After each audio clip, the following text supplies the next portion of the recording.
I am so happy to be here with Christie Wong Barrett. She and I were graduates of the Stakeholder Impact Foundation, where we went through corporate board training, and it's a thrilling feeling to have Christie here. She serves as an independent board director for DMI Companies. She's also a lecturer at University of Michigan Business School, co-director of AmplifyD, which incubates startups with minority and women founders. Before this, Christie was the CEO and owner of MacArthur. It's a world-class manufacturer of innovative labels and functional components. And it was actually acquired by AWT Labels and Packaging. Christie was also appointed to the White House Advanced Manufacturing Partnership, and she has had a huge career, including consulting roles at McKinsey and also engineering roles at Raytheon, in addition to so many other roles. Christie, I'm so excited about this conversation. Thank you for being here. Thanks for inviting me, Annalisa. I'm really looking forward to our chat today. So Christie, I start with this question, which talks about identity. I'd love for you to share, how do you identify and how does that identity how's it shaped your career? Yeah, well, maybe a little background on my heritage and upbringing. So my mother is Caucasian, and she was born and grew up in a very small rural community in North Carolina, so the South. My father is Chinese by heritage, and he grew up in Hong Kong from about age 4 after escaping some pretty rough government interventions from China when he was a very young boy. He came over to the United States as an immigrant for his college education in his young years and met my mom on a blind date. So it was kind of fate that put these two people together from opposite sides of the planet. I grew up with family representing different races, very different socioeconomic realities and upbringings, and some histories that required them to overcome major hardships of poverty, of persecution, of escaping, different difficult government regimes. And I think that backdrop really set in me a very firm perspective of, firstly, appreciation for the personal freedoms that we have in the United States and the opportunities for prosperity that you have in this country, that we have in this country, with hard work and determination. So that's kind of a backdrop, I think, of just coming from family members who maybe had some hardships in their life and some differences in their upbringings. I think another funny story just about my identity is I'm biracial. It's got a lot of different names. We called ourselves mixed race kids when we were growing up. So a funny story, growing up in North Carolina, I moved there when I was about 3.5 years old from Hong Kong. And we lived in Winston-Salem, North Carolina. And I grew up in a community where there were very, very few people of Asian descent. And now I joke, I often tell my friends and colleagues, I tell people that together, myself and one of my friends from high school, she was half Japanese, we were the one person in our high school of over 1,200 students of Asian descent. So it just kind of tells you I was an other. I didn't quite fit in, or at least I felt I didn't quite fit in high school. And it just sort of highlighted how this childhood of being kind of biracial, an other, a very underrepresented group racially, virtually non-existent. It really taught me to seek ways of connecting to people that were not specific to your gender or your race, your ethnic background. So what are those elements of commonality? Were you in the same interest group? Did you like to play the same sports? Did you like the same music bands? How to build relationships that are not based necessarily on your ethnicity or your gender, but other points of connection, and how that can really, I think, help you in your future to actually build connections with others in your friendships, in your career. So basically, don't be insular. I think there's a power and a comfort in being with a community that's like you, but if that's the only community with which you build your relationships, you will be limiting yourself in terms of your opportunities for personal growth and your opportunities for career progression. Christie, I appreciate this advice to not be insular, because I think, as I'll speak from my Filipino background, being part of the community is really important as a part of a value. And I often think that I believe that if I stick with my own people, then I will be more successful because they'll be more likely to take care of me. And I'm curious for you, what myths did you grow up with believing that you realize in your career actually are not true? Yeah. Oh, that's an interesting one. So I grew up, I'm a Gen Xer. So I'll kind of allude to my age by saying I'm a Gen Xer. But I had these beliefs as a young woman growing up that I could do it all by myself, independent woman. And, the world was my oyster. I could do everything. I could have the fulfilling, jet set career, perfect marriage, thriving family, amazingly kept household, ability to contribute to, the community at large. And, that was what I was kind of told from, my family, very supportive. You can do anything. And also from obviously media and movies, it's like, hey, you can grow up and do all these things. And I think that was actually a myth. It was very encouraging, right? Very motivating. But what I learned over time, there's a little nuance, is that you actually can do everything, but just not at the same time. And often you need a lot of help. So it's hard to do it all by yourself. And I still constantly kind of fight against that default mindset, even today. Like I have this tendency of like trying to take it on all by myself. So I have to kind of remind myself, I can't do everything at the same time.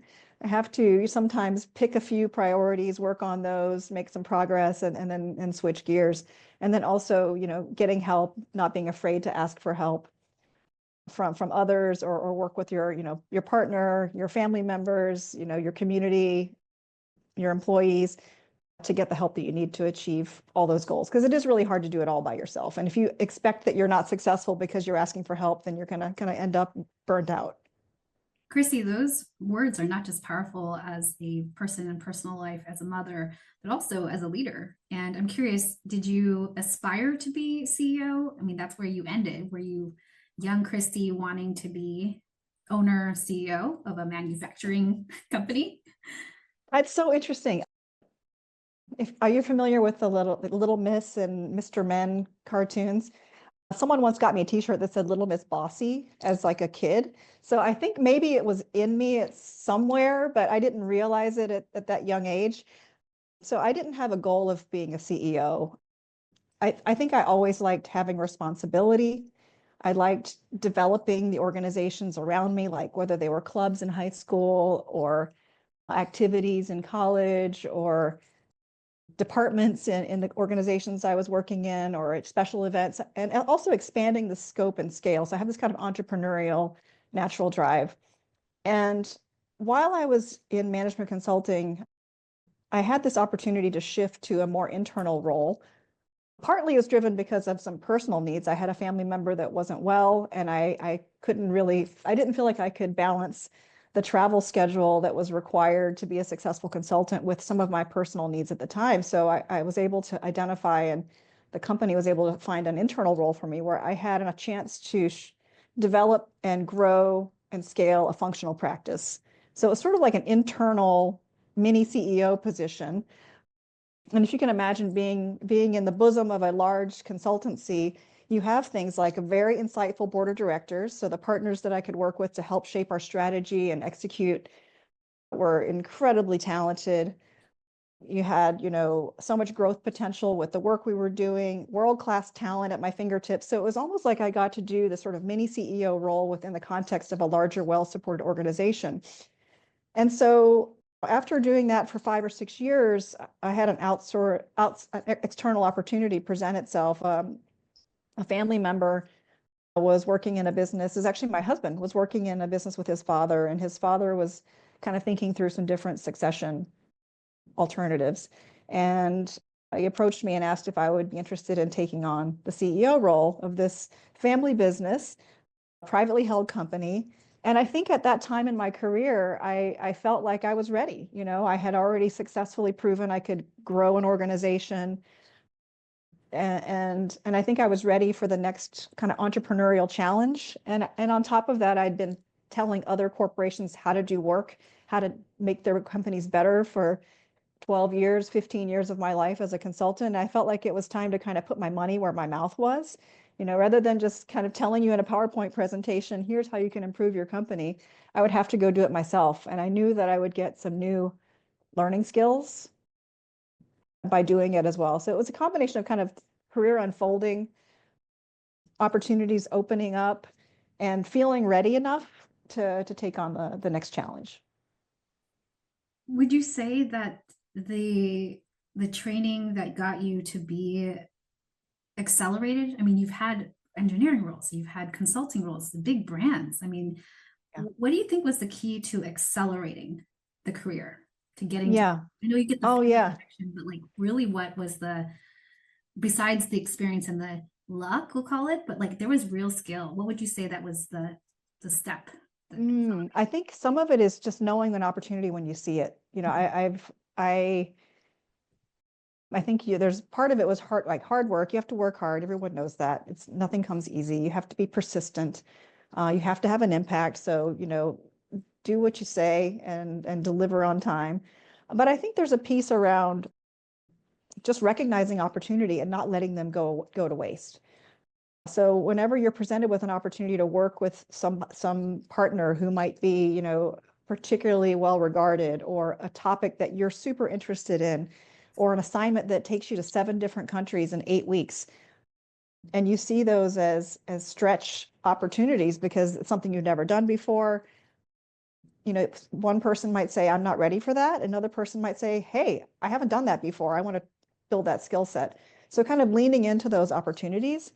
At the same time, I think being realistic about how much energy it takes to be successful at something new. So whenever I've sort of taken on a new opportunity, I've always tried to think, is there at least one leg to stand on? For example, if I'm taking an international assignment, do I at least know the industry? Or do I at least know the team? Or do I at least know the client? So do you have one leg of comfort to stand on so that you're not learning 3 or 4 different things at the same time? Right? So what is your basis of comfort zone that you can just put that on autopilot?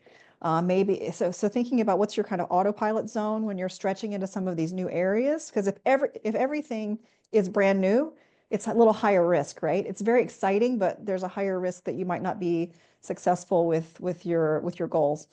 I think the other secret, aside from having kind of the one leg to stand on kind of thing in the back of my head at all the times, is trying to double up and triple up with how you spend your time. And let me give you an example of that. So let's say, for instance, you're approached by a nonprofit, which I'm sure you are every day. There are probably tons of organizations saying, hey, will you be on our board? Will you do a strategy project for us? Because you're super talented, right? And you can add value on day one to that organization. But that's going to be time you're not spending somewhere else. So it's thinking about can this particular investment of my time and energy also create not only value for that organization, but is it going to create value for either my career goals, my family, or my personal goals? And if you can find a double up, so it's like helpful for that organization, you're going to maybe get a chairperson role, which you've never done before.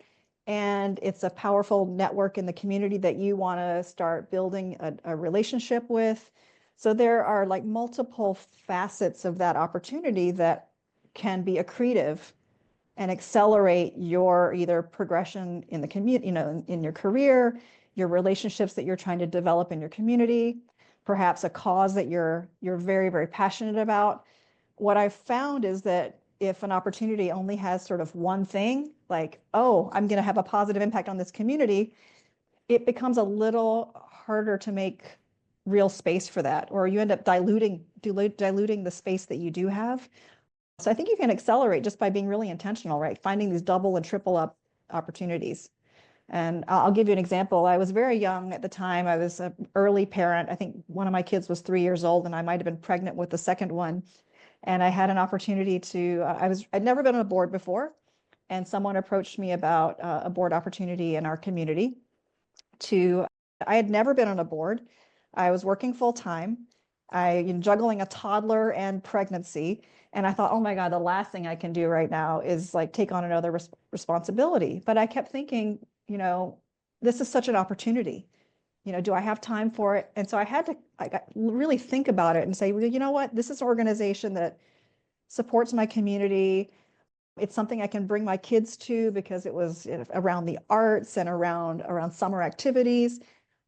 It's going to give me my first experience at a board role to get some of that kind of exposure and practice and see how a board works. So it's accretive to my career. And I'll get to know more people in my community because I'd only lived in this particular community for 3 years. So there was enough there, right? There were I found like 3 things that could be super helpful, not only to me, so I was getting 3 sources of value from this opportunity while also being able to put my strategy brain to work to help that organization. So I would say yes to those kinds of opportunities. And, because you'll get presented with loads of opportunities, and it's around, can you find those opportunities that have this win for the organization, but also these multiple sources of wins for your life. Christie, with that, are you ready for lightning round questions? Oh, sure.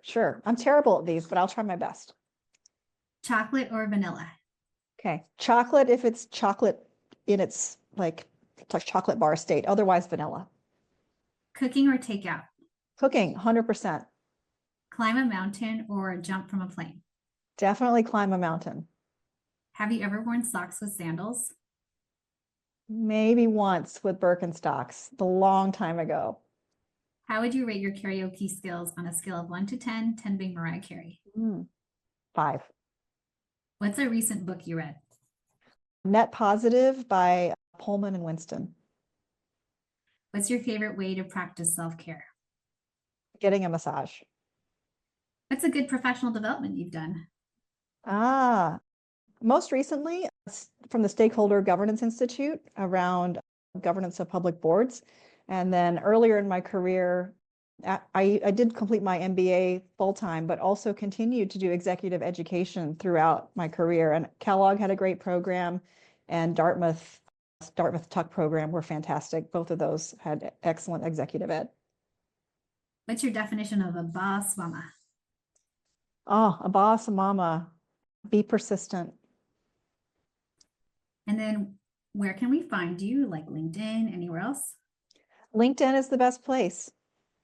And then lastly, do you have a final ask, recommendation, or parting thoughts to share? Oh yeah, maybe just to keep it simple, nurture your relationships, continue your learning, and help make the world better for everybody. Beautiful. Thank you so much, Christie, for this conversation. I really, really appreciate you. Thanks, Annalisa.